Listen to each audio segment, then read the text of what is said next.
বন্ধুরা, আজকে আমরা আপনাদের নিয়ে আসছি রাঙ্গিছড়া। আর ওই দূরে একটু জুম করে দেখালে বুঝতে পারবেন, সেটা হচ্ছে কালো পাহাড়। যেই কালো পাহাড় সারা পৃথিবীতে আলোচিত, এবং এখানে আসার জন্য ট্রাভেলার এবং যারা ভ্রমণ প্রিয় প্রকৃতির প্রেমিক তারা সেখানে আসতে চায়।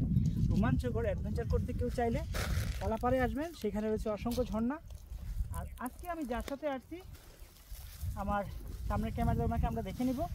আমাদের সেই দাদাই বলবে ওনার নাম, প্লিজ। হ্যালো এভরিওয়ান, আমি প্রদীপ। জাভেদ ভাইয়ের সাথে আজকে আবার দেখা হয়ে গেল।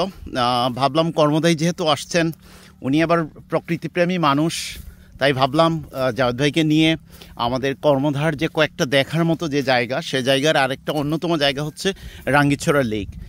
জাভেদ ভাইকে নিয়ে রাঙ্গিছড়া লেকে চলে আসলাম।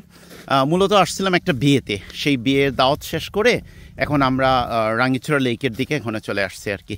তো জাভেদ ভাইকে নিয়ে একটু হাঁটছি চা বাগানের লেকের পাশ দিয়ে। আবারও আমি আপনাদের মাঝে ফিরে আসলাম। অসংখ্য ধন্যবাদ। যদি আমি দাদাকে দেই কম হবে। ফেসবুক একটা দেউক না দেউক সেটা বড় কথা না, ফেসবুক আমাদের একটা বন্ধুত্ব প্ল্যাটফর্ম করে দিয়েছে। আজ থেকে 1 বছর আগেও দাদার সাথে আমার কোনো যোগাযোগ ছিল না।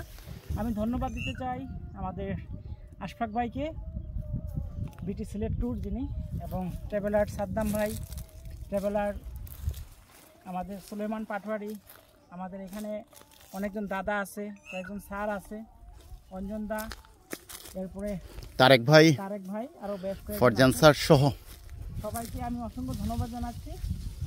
আর জায়গাটা সত্যি অসাধারণ, জাস্ট সিল। এবং মূলত এখন শুকনো মৌসুম থাকার কারণে চা বাগানের সবুজ যে আভা থাকার কথা, সেই জিনিসটা এখন কিছুটা কমতি, এবং লেকের পানিগুলো অনেকটা শুকিয়ে গেছে। লেকটা কিন্তু অনেক বড় লেক, এখান থেকে এসে তারপর ওই দিক গিয়ে আবার ওই দিক পর্যন্ত লেকটা চলে গেছে। অনেক বড় লেক এবং অনেকটা উঁচু টিলা পরিবেষ্টিত। লেকের ভিউ আবার ওইখান থেকে আবার নেওয়া যায়। তো জাভেদ ভাই, এই যে ঘরটা এখন দেখতে পাচ্ছেন, যদি এই মনে করেন আপনার বর্ষা সিজন হতো, তাহলে এই ঘরটা একেবারে চাঙ্গা থাকতো, এবং এই ঘরটার ভিতরে একজন চৌকিদার মহোদয় বসে থাকতেন, এবং যাকে বাগাল বলা হয় বাংলা ভাষায়। এখানে আসলে উনি বলতেন, ভাই চলে যান চলে যান। তো এই হচ্ছে আমাদের বাংলাদেশের প্রকৃতি, না দেখার জন্য রয়েছে কত আকুতি মিনতি। তো সবাই ভালো থাকুক প্রকৃতি প্রেমিকরা। ধন্যবাদ আমার দাদাকে, আর ছোটো করবো না ধন্যবাদ দিয়ে। দাদার মতো বিদায় নেবে, আপনি বিদায় নিচ্ছি। আবারও দেখা হবে নতুন কোনো জায়গায়। থ্যাংক ইউ, ধন্যবাদ সবাইকে আমাদের সাথে থাকার জন্য।